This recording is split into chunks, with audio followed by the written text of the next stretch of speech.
I'm never going camping again.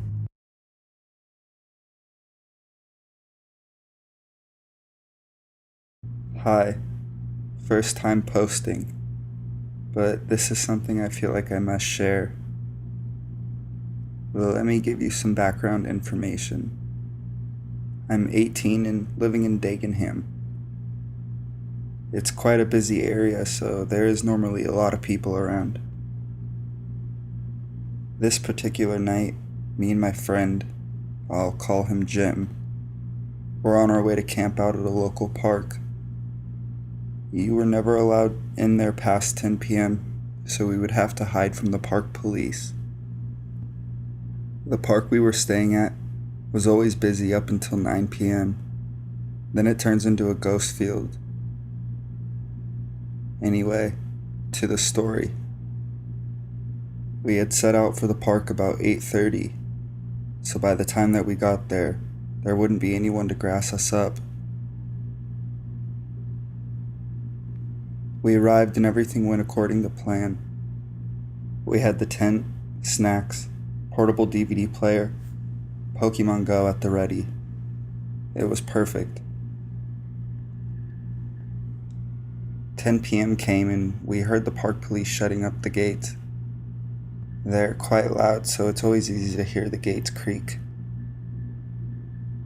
Once we were sure the police left, we decided to whip out our phones and play some Pokemon Go. There was a Pokestop in the park and I had a lure module to use.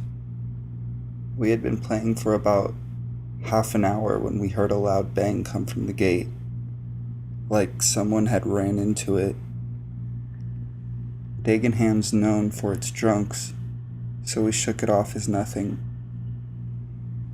Cut the long story short, we went back to the tent and watched a couple action films and went to sleep. Not even an hour into sleep, and I woke up with a horrible sense of dread, like someone was watching me. All of my senses were heightened. Something wasn't right.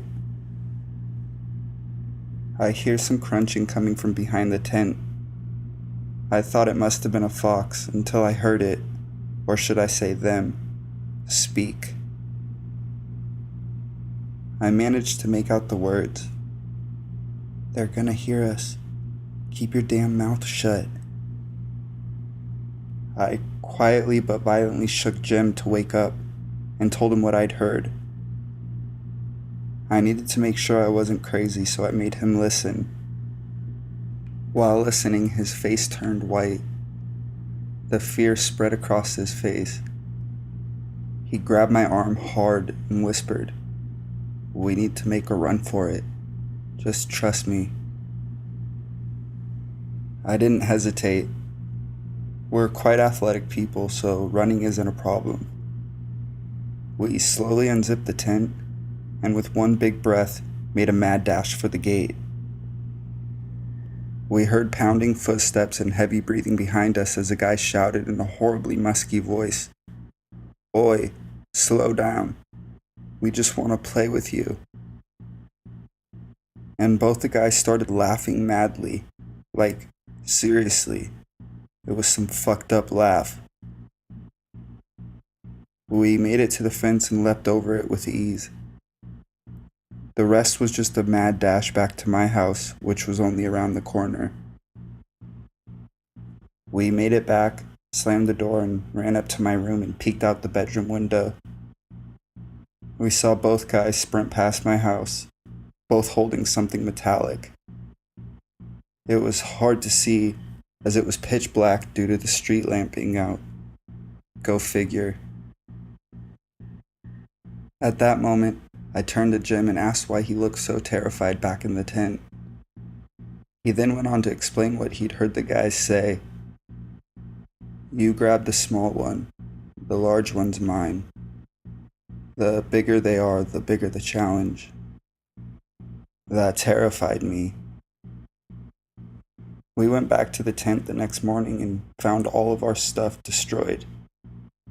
The tent was slashed, portable DVD player was snapped in half, and all of our food was thrown all over the place. We never told anyone.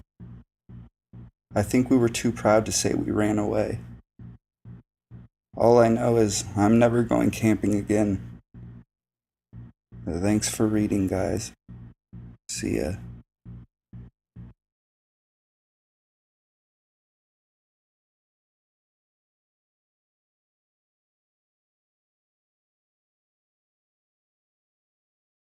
Redneck Pedophile almost molested me and my cousins.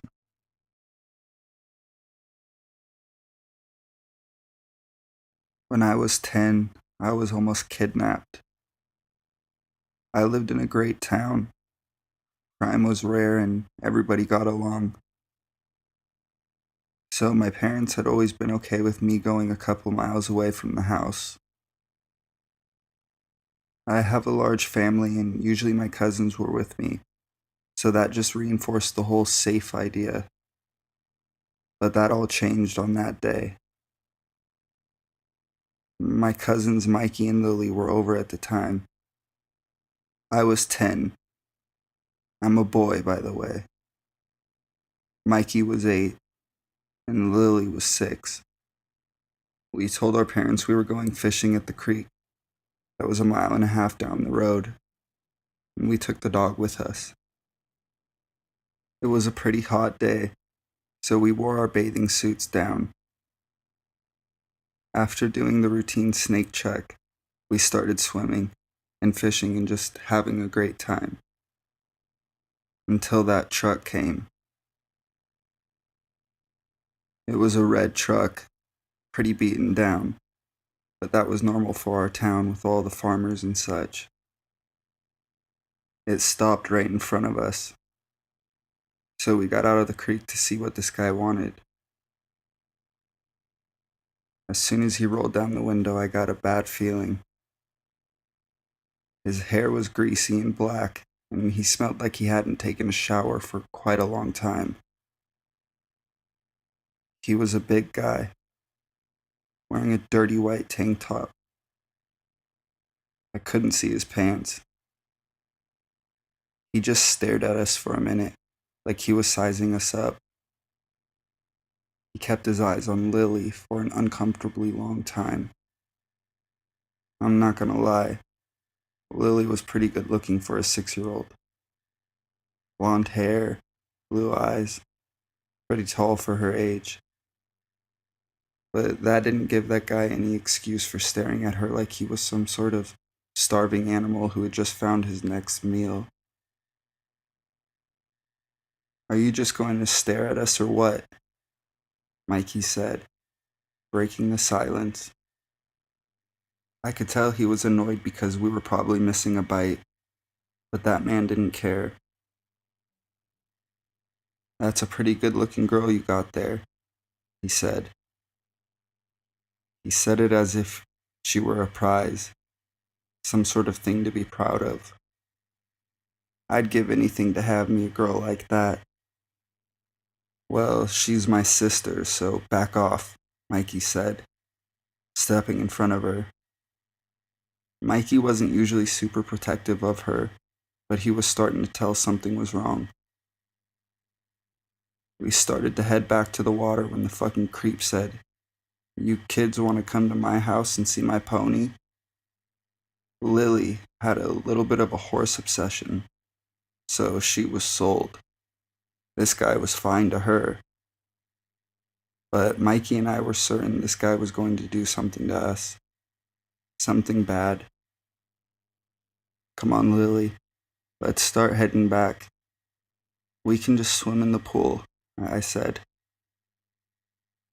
I was hoping my voice didn't sound as scared as I was.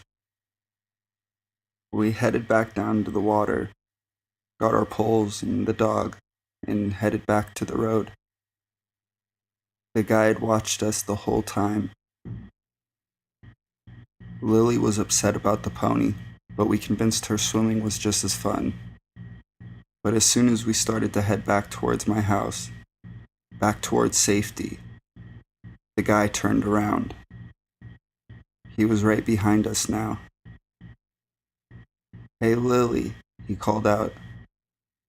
If you come to my house, I'll let you ride my pony. She's really cute." It scared me that the guy called her by her name for some reason, but Lily didn't catch on. "No, we're going swimming now," she said. She had apparently lost all interest in the pony, so the guy just decided to get closer to us. I'm not kidding when I say he was probably 3 or 4 yards behind us. We moved to the side, and so did he. That's when we started panicking. I whispered to Lily to pretend like she saw something cool in the woods. She was confused why me and Mikey were suddenly so eager to get off the road, but she went along with it. "Hey, look, a bunny," she said, pointing into the woods. "Oh, let's go catch it," I said with feigned enthusiasm.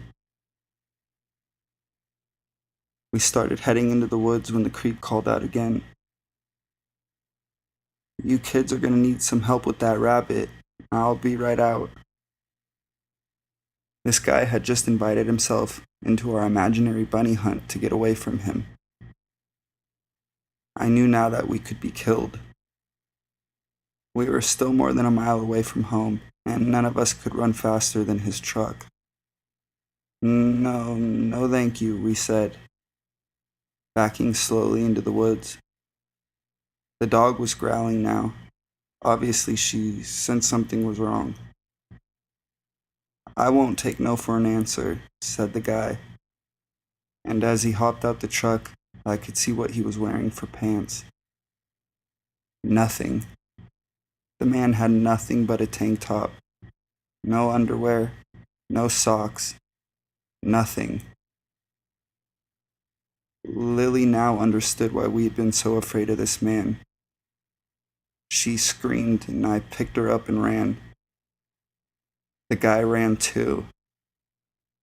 The guy was pretty slow, but carrying Lily slowed me way down. Remember, I was 10, and I was very underweight, and I knew I couldn't do this for very much longer. So I put Lily down and climbed up a tree, pulling her right up after me.